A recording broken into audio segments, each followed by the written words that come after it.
திமுக ஆட்சிக்கு வந்தால் இளைஞர்களுக்கு வேலைவாய்ப்பு வழங்க நடவடிக்கை எடுக்கப்படும் என திமுக பொருளாளர் மு.க.ஸ்டாலின் தெரிவித்துள்ளார். சென்னையில் திமுக மாணவர் அணி சார்பில் கலந்துரையாடல் கூட்டம் நடைபெற்றது. இதில் கலந்து கொண்டு பேசிய கட்சியின் பொருளாளர் ஸ்டாலின் திமுக ஆட்சியில் மாணவர்களுக்கு வழங்கப்பட்ட உதவிகளை பட்டியலிட்டார்.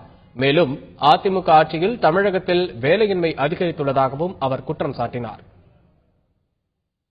இன்றைக்கு தமிழகத்தில் வேலைவாய்ப்பு அலுவலகத்தில் போய் கணக்கெடுத்து பார்த்தால் 84 லட்சம் பேர் BA, MA, BCom, MCom, BSc, MSc என்று படித்து பட்டம் பெற்றிருக்கக்கூடிய பட்டதாரிகள் வேலை வேண்டும் என்று வேலை வாய்ப்புக்காக பதிவு செஞ்சு காத்திருக்கக்கூடிய பட்டியலை நீக்க 84 லட்சம் பேர். இந்த அவல நிலையை போக்கிட வேண்டும் என்று சொன்னால் திராவிட முன்னேற்ற கழகத்துடைய ஆட்சி தமிழ்நாட்டிலே உதயமாக வேண்டும்.